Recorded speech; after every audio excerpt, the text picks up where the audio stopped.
So Ted Sarandos confirms that Superman 2025 was a failure. So I'm gonna play you this. I'm gonna play you this video clip, and then I'm gonna talk about it. A direct question then. Will this be a fully exclusive 45-day theatrical window? Fully exclusive to theaters, yes. And will this be self-enforced? In other words, if you fall short of that? That is it is the industry standard for self-enforcement. However, routinely, movies that underperform, the window moves a little bit. And Superman was a little shorter window, and Sinners was a little longer window, but they still refer to it as a 45-day window. And so the direct question then. So there you have it.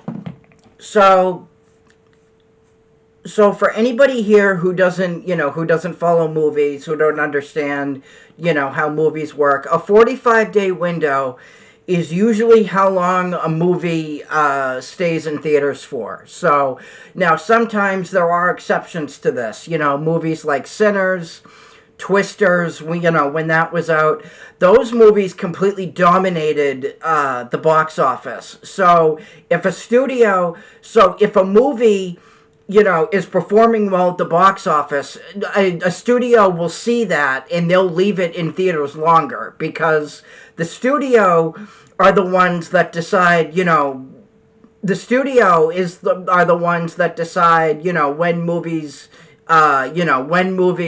get pulled from theaters. So if they see that the movie, is performing extremely well, then they will leave the movie, in theaters. But if the movie is not doing well,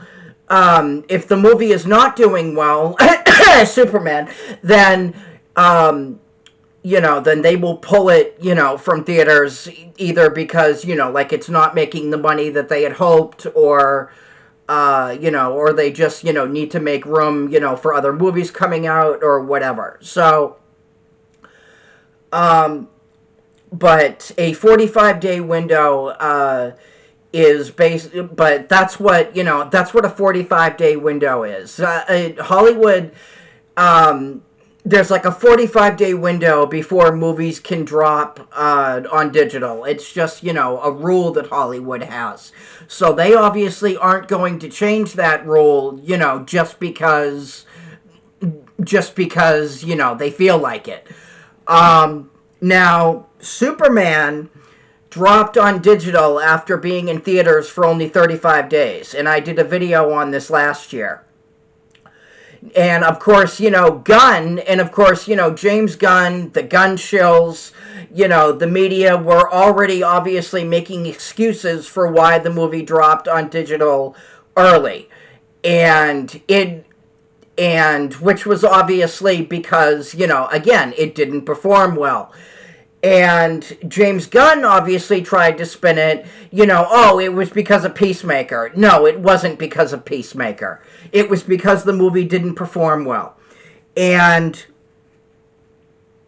we also have, and this post comes from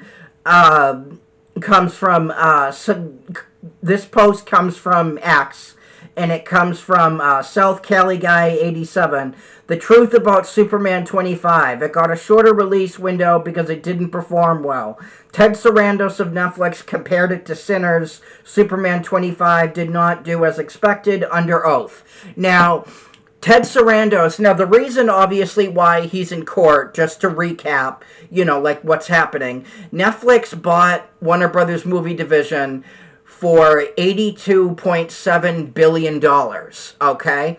Now, this deal has not been finalized. That's why they're in court, because, this needs to go through, like the justice system and the courts and, and all this other stuff.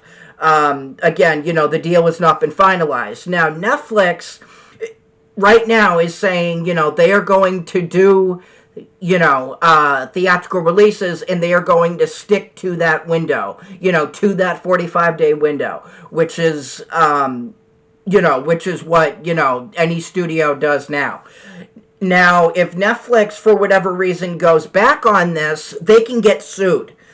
they can get sued for this. If you can't say that you're going to do something like this and then just not do it afterwards. You can get sued. And another thing, Ted Sarandos is under oath. And when you are under oath in the court of law, you are obligated to tell the truth and nothing but the truth, so help you God. So when he says that Superman did not perform well at the box office, he's under oath. Perjury is a court. Perjury, lying in court is against the law. It is a crime. So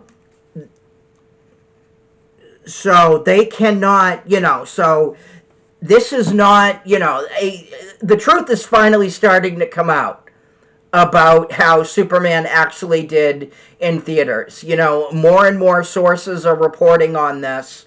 You can look it up and see for yourself. But more and more, the truth is finally starting to come out.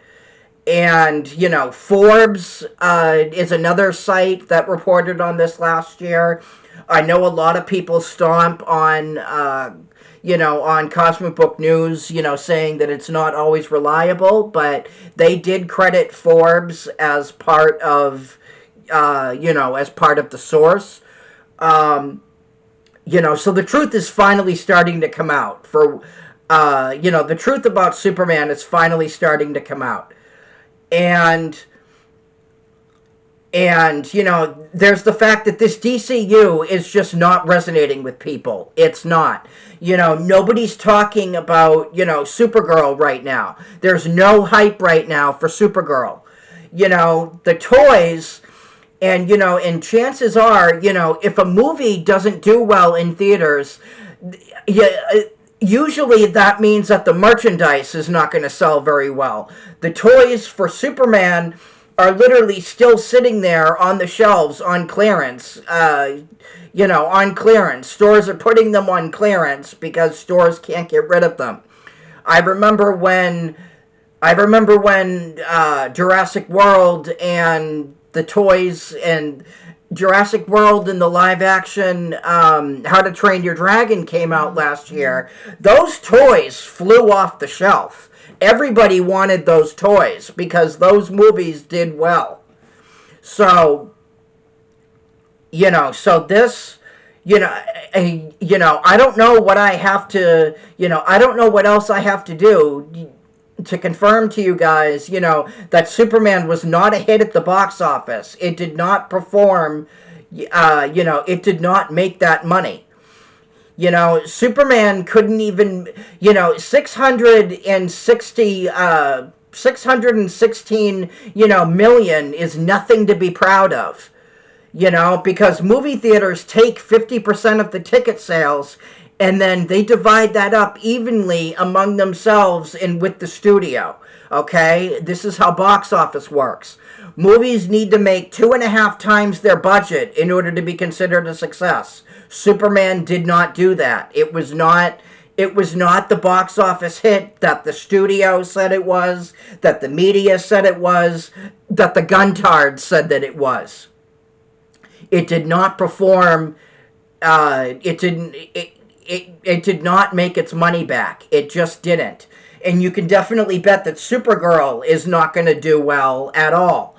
So, and in fact, I just did a video last year, actually 3 months ago, talking about how Superman was a failure at the box office. I will leave a link in the video description. You can see for yourself.